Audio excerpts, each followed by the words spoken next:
Salam pemirsa.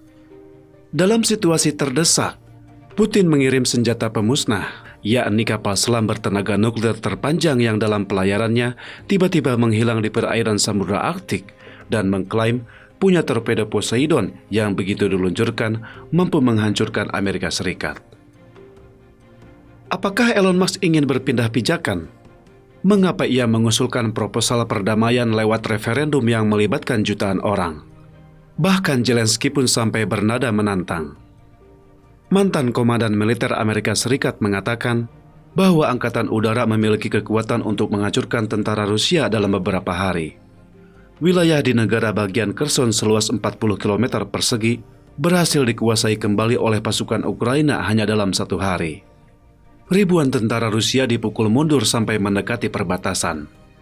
Dalam situasi seperti ini, perang berskala besar mudah berkobar. Ada sebuah lirik lagu yang bunyinya demikian. Bukan saya tidak mau mengerti, tetapi perubahan dunia terlalu cepat. Saya benar-benar merasakan bahwa dunia berubah dengan cepat sekarang. Begitu membuka mata saat bangun tidur, saya sudah merasakan bagaimana perubahan terjadi begitu cepat. Video episode sebelumnya, baru kita bahas soal Elon Musk yang secara pribadi menantang Putin.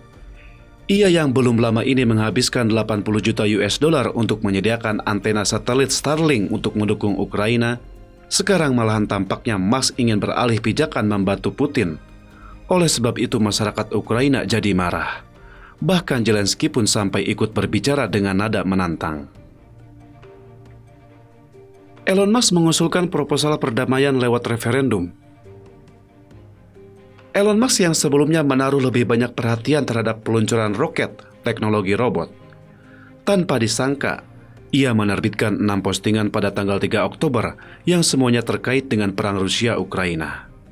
Selain itu, ia mengklaim bahwa Ukraina tak bisa menang dalam peperangan ini, bahkan dapat memicu penggunaan senjata nuklir. Untuk itu ia mengusulkan ide yang mengejutkan dengan proposal perdamaian berisi 4 konten yang dilakukan lewat referendum. Adapun keempat konten itu adalah perdamaian Ukraina-Rusia. Pertama, menjalankan kembali referendum di wilayah yang dicaplok dengan pengawasan PBB. Jika itu menjadi kehendak rakyat, maka Rusia wajib meninggalkan wilayah tersebut.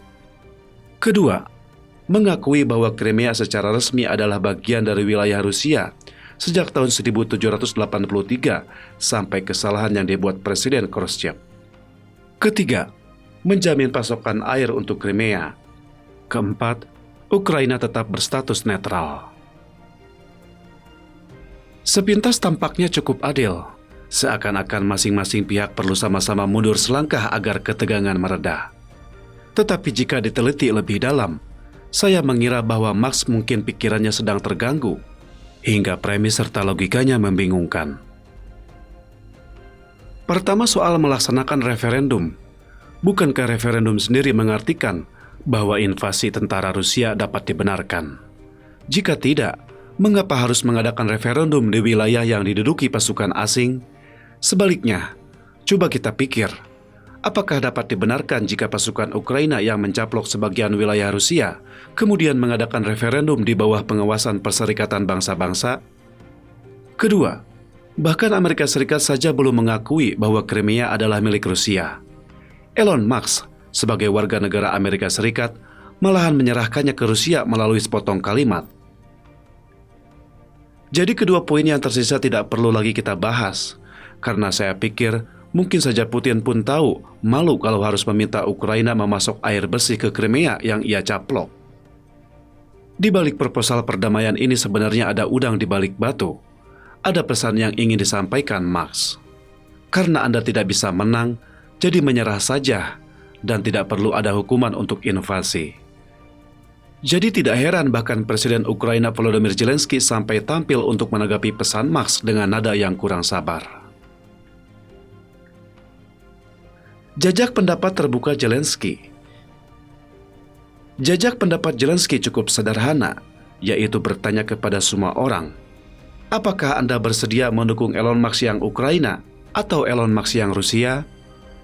Saat ini jajak pendapat masyarakat Ukraina sudah selesai, dan hasilnya adalah Usulan referendum Elon Musk diikuti oleh 2,74 juta responden dengan 59,1% suara tidak setuju, 40,9% suara yang setuju.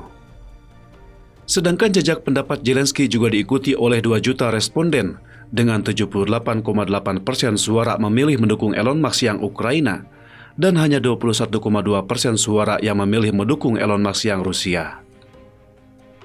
Jika reaksi Zelensky masih dianggap halus, maka referendum online lain yang diselenggarakan oleh penasihat kantor kepresidenan Ukraina, Mikhailo Podolyak, tampaknya berlawanan dengan gagasan Musk.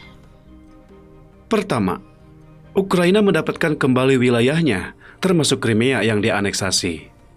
Kedua, Rusia melakukan delimitarisasi, denuklearisasi, dan berhenti mengancam negara lain. Ketiga, membawa penjahat perang ke Mahkamah Internasional. Mikhailo Podolyak mengatakan bahwa dirinya memiliki rencana perdamaian yang lebih baik, yaitu membuat Ukraina merebut kembali wilayahnya, termasuk Crimea, dan membiarkan Rusia melakukan delimitarisasi dan denuklearisasi, sehingga dunia akan damai. Berikut adalah hasil pollingnya. Sebenarnya, apakah kedua proposal itu adil atau tidak, bisa kita ketahui dari melihat umpan balik dari mereka yang berselisih. Mari kita lihat umpan balik Rusia terhadap proposal Musk. Pada 4 Oktober, Kremlin mengatakan bahwa pernyataan Musk sangat positif. Namun ditekankan bahwa Kremlin tidak bersedia mengadakan lagi referendum di keempat wilayah yang telah dimasukkan ke dalam wilayah Rusia. Pujian dari juru bicara Putin sudah cukup menjelaskan bahwa Kremlin sangat memuji pernyataan Elon Musk sebagai sangat positif, tetapi menekankan bahwa tidak akan ada referendum ulang di 4 wilayah yang sudah dianeksasi ke Rusia. Dengan kata lain, bahwa kecuali usulan referendum ulang yang ditolak, proposal perdamaian Elon Musk adalah yang diinginkan oleh Putin. Rusia tiba-tiba mengerahkan 2 senjata nuklir. Di saat dunia sedang khawatir mengenai apakah Putin benar-benar akan menggunakan senjata nuklir, situasi diperburuk oleh Putin yang secara tak terduga mengerahkan 2 senjata nuklir utama Rusia. Media Inggris The Times melaporkan bahwa NATO telah memperingatkan negara-negara anggota tentang kemungkinan Presiden Rusia Vladimir Putin akan melakukan uji coba peledakan bom nuklir di wilayah perbatasan dengan Ukraina untuk menunjukkan tekadnya menggunakan senjata nuklir. Selain itu, laporan juga menyebutkan bahwa satu departemen militer Rusia yang terkait dengan kereta nuklir sudah mulai bergerak. Sebuah rekaman video yang dirilis di channel yang pro-Rusia menunjukkan serangkaian kendaraan lapis baja canggih untuk pengangkut personil yang dimiliki Direktorat Jenderal ke-12 Kementerian Pertahanan Rusia, sebuah departemen yang didedikasikan untuk melayani kekuatan roket strategis, yang merupakan sektor kunci Putin dari program nuklir, sedang bergerak menuju perbatasan. Analis para ahli militer adalah pengerahan pasukan semacam ini bisa menjadi tanda bahwa akan ada latihan nuklir berskala besar. Semakin banyak analis berspekulasi bahwa Rusia kemungkinan akan menggunakan rudal nuklir taktis untuk menyerang pasukan Ukraina. Dalam hal ini, David Howell Petraeus, mantan komandan Komando Pusat Amerika Serikat, mengatakan dalam sebuah wawancara dengan media bahwa jika Putin memerintahkan penggunaan senjata nuklir terhadap Ukraina, Amerika Serikat akan memimpin sekutunya untuk menghancurkan semua pasukan Rusia di Ukraina dan menenggelamkan seluruh armada perang Rusia di Laut Hitam. Petraeus mengatakan, meskipun Ukraina bukan anggota NATO, radiasi dari senjata nuklir akan menyebar dan mempengaruhi anggota NATO. Rusia harus tahu bahwa jika menggunakan senjata nuklir di Ukraina, Angkatan Udara Amerika Serikat akan menghancurkan pasukan Rusia dalam beberapa hari. Menurut data Federasi Ilmuwan Amerika Serikat, Federation of American Scientists, bahwa saat ini Rusia memiliki 5.977 hulu ledak nuklir dan Amerika Serikat memiliki 5.428. Dalam hal jumlah hulu ledak nuklir, dapat dikatakan bahwa mereka berimbang. Senjata pemusnah, torpedo Super Poseidon. Namun, dibandingkan dengan senjata nuklir taktis Rusia, pembunuh besar lain yang diluncurkan oleh militer Rusia justru menjadi fokus perhatian tinggi Amerika Serikat dan NATO. Surat kabar Italia La Repubblica yang mengutip laporan intelijen NATO memberitakan bahwa kapal selam nuklir pertama Rusia Belgorod yang mampu membawa torpedo nuklir tiba-tiba meninggalkan pangkalannya di Laut Putih Rusia dan menghilang di perairan Arktik. NATO khawatir kapal selam nuklir itu sedang menguji kemampuan senjata pemusnah. Kita semua tahu bahwa senjata nuklir pada dasarnya memiliki 3 jenis metode peluncuran. Peluncuran dari silo darat atau kereta api, peluncuran dari kapal selam atau pesawat terbang. Apakah itu peluncuran berbasis darat, laut, atau udara? Mereka semua menggunakan gelombang kejut, panas, dan radiasi nuklir sebagai alat untuk membunuh. Tetapi senjata pemusnah Rusia ini mengambil pendekatan yang berbeda dan menyerang dengan menciptakan gelombang tsunami. Senjata pemusnah Rusia diberi nama torpedo Super Poseidon, dewa penguasa laut. Seberapa besar kekuatannya? Mari kita lihat bersama. Ini adalah kapal selam Belgorod bertenaga nuklir Rusia, kapal selam terpanjang di dunia. Ini adalah torpedo nuklir Poseidon yang misterius. Orang mungkin akan bertanya, seberapa besar kekuatan torpedo ini? Menurut ungkapan militer Rusia, bahwa kekuatan Poseidon cukup untuk mengubah pangkalan angkatan laut musuh menjadi abu, apalagi jika diledakkan di laut dekat pantai, bisa menimbulkan gelombang tsunami setinggi 100 meter. Seketika itu kota-kota yang berada di sekitarnya akan tenggelam dan hancur tersapu gelombang. Inilah torpedo super bertenaga nuklir yang diklaim mampu menghancurkan Amerika Serikat. Sedangkan kapal selam Belgorod dapat sekaligus membawa 6 buah Poseidon dalam pelayarannya. Walau itu cuma propaganda sepihak dari militer Rusia, tetapi ia sudah cukup menunjukkan kengerian dari perang nuklir.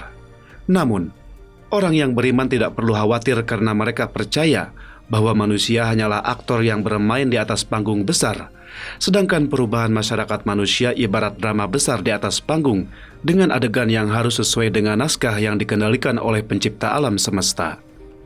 Apakah Anda percaya atau tidak? Situasi di medan pertempuran Rusia-Ukraina. Mari kita lihat situasi di medan pertempuran Rusia-Ukraina. Kecepatan serangan balik pasukan Ukraina mengejutkan dunia luar. Ketika saya mengambil gambar untuk diposting pada video episode sebelumnya, saya mendapatkan berita bahwa pasukan Ukraina baru bersiap untuk mengambil kembali Liman. Tetapi saat video saya dipublikasikan, pertempuran sudah usai. Liman sudah berada dalam pengendalian pasukan Ukraina. Sekarang pasukan Ukraina sedang melancarkan serangan balik ke seluruh bagian timur dan selatan Ukraina pada saat yang sama, dengan prestasi paling menonjol di wilayah Kherson Selatan. Militer Ukraina berhasil menerobos garis pertahanan Rusia dan maju sejauh 40 km di Kherson Oblast dalam 1 hari, merebut kembali 3 kota termasuk Pelika Oleksandrivka, dan secara bertahap mendorong front ke Kherson ibu kota dan menyapu bersih tentara Rusia yang berada di barat tanggul Sungai Dnieper. Video di bawah ini menunjukkan bahwa tentara Ukraina mengibarkan kembali bendera militer Ukraina di atas gedung parlemen di Great Alexandrivka. Ada juga video langka yang mempertontonkan relawan Amerika yang berjuang di medan perang Ukraina. Mari kita lihat bersama. Dalam video, sekelompok sukarelawan Amerika Serikat sedang bertempur dengan menggunakan bazooka untuk membombardir tentara Rusia yang berada dalam lubang perlindungan. Segera setelah itu, ada suara tembakan, dan tentara Rusia tiba-tiba juga melakukan serangan balik. Pihak Rusia telah mengerahkan sebanyak 25.000 pasukan berat di sepanjang Sungai Dnieper, dan pertempuran besar lainnya akan segera dimulai. Cukup sekian dulu topik kita hari ini. Terima kasih atas perhatiannya.